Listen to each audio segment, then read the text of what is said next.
And continuing on from yesterday, we have a very special guest joining us for a special section today. It's Arirang TV's 김나리, reporter 김나리. She is joining us here in the studio to tell us a little bit about her experiences in Haiti. So hello and welcome, Nari. Hello. All right, so yesterday we talked a little bit about the situation there, and today we're going to move on and talk about some of the aid workers that you spent time with during your stay in Haiti. You followed them there, I think, right? Mm-hmm. So can you tell us a little bit? You mentioned yesterday that although, they were there trying to help pull out people, they weren't able to actually rescue a person that was alive. Right. Well, first of all, yes, as you said, I have been following the journey of Korean humanitarian aid team. And before I went with them, I met up with those rescue workers from different countries, including Taiwan, China, France, and more. There were many rescue workers from different countries. And also there were many workers from NGOs such as Red Cross and, of course, the United Nations police forces and the U.S. military. And they were all in Port-au-Prince with only one goal to share, giving a helping hand to devastated earthquake victims. Right. And the Korean humanitarian relief team are consisting of 35 members, mainly of special rescue workers, doctors and nurses. And they left Seoul for Haiti on Friday, January 15. And they landed in the Dominican Republic after more than 25 hours in the air. Right.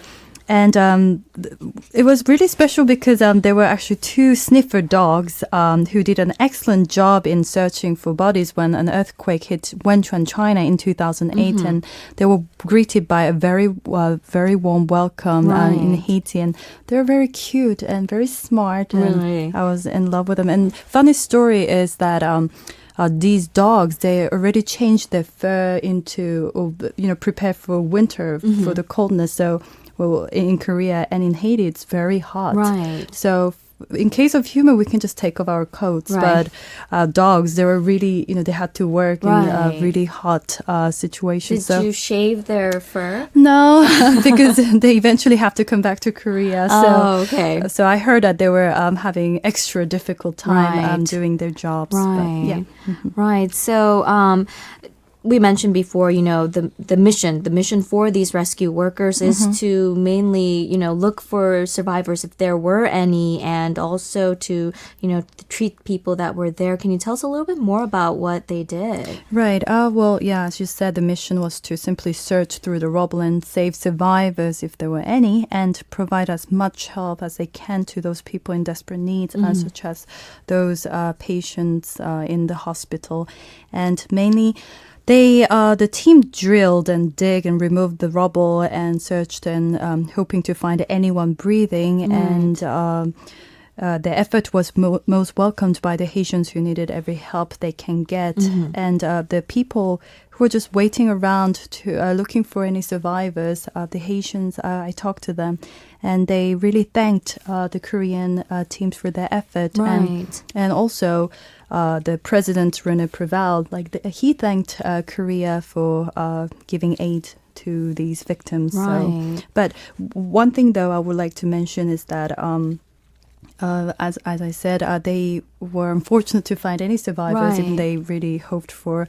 And I talked to the chief of Korean rescue team before I came back to Korea, and he said that when he first came to Haiti, he thought that there was still hope left, and they were expecting to find at least one survivor. But when they got to the scene, all of the buildings and the whole city had collapsed, and he said it was very distressing to have let so many lives slipped by. Right. And I do remember covering a story in our World News segment about a girl they found later, about 2 weeks after the earthquake, and it just seemed like a miracle that they actually found someone that was alive after the long, 2 weeks had passed. Exactly, 2 weeks in the rubble. I just can't imagine. But it would have been very, what should I say, like victorious or something, very hopeful to actually save someone. And it gives hope to those rescue workers that there might be a slight hope. Right. It was a very touching story, I think, hearing about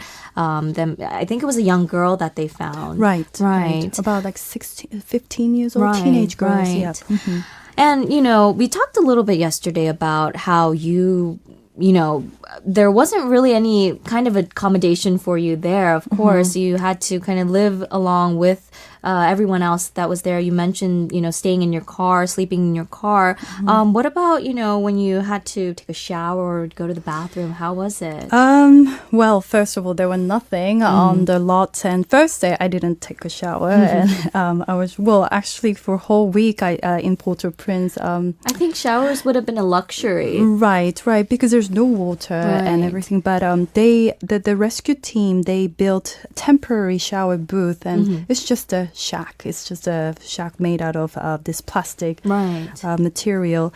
And there was just big bucket of water. And per person, you can only use one small bucket of water to take shower. And I have to be on TV to cover this report, and I can't really appear with my greasy hair or not washed face. So I did manage to take not shower but wash my hair every day at least, and it was very challenging. It's just use one bucket of water, but then it kind of let me learn the how water is so important there, and at least I have water to take care. So. Right. And relatedly, I hear that you mentioned that you flew into the Dominican Republic and you had to travel from there to Haiti, and I guess because of these reasons, the Dominican Republic is relatively doing, well in their economy these days, I guess, stemming from the earthquake in Haiti. Right, and that's because so many international aid workers are landing in Santo Domingo en route to Haiti, and it was very impressive when I talked to a supervisor at the airport in Santo Domingo. He said that they are now accepting double amount of flights, and he kindly listed each countries coming into Santo Domingo these days, and they're just list of these countries, and he was just saying that before these countries they never really came to Santo Domingo, but now it's just booming. They're busy, and at the stores I went to, most international aid workers, they were emptying out the shelves in the shops to get food, water, and medical supplies to be fully prepared for Haiti. And because of this, the demand for food and basic supplies increased, and it is natural for the price of products to increase exponentially. Right. And some shopkeeper there said that there is about 30% increase in price of food. And for example, 1 pound of pork used to cost 52 pesos before the earthquake, but it increased to 65 pesos. And in case of a tray of eggs, it was 95 pesos. And now it is 125 pesos in Santo Domingo. So quite a difference. Right. And, last but not least, I understand that the Haitian government has ordered to shift the focus of supplying aid to the survivors. Does this mean that the Haitians will see more Korean aid workers? Of course. I think the Korean government will continuously send aid to Haiti, and currently Korean doctors and nurses are entering Port-au-Prince continuously, and also the Korean government is to send a 200-member peacekeeping operation troop sometime next week, to help Haiti with the stabilization and rebuilding efforts. All right. Well, thank you so much for, telling us, giving your input on what you experienced there. It's something that we could not do firsthand.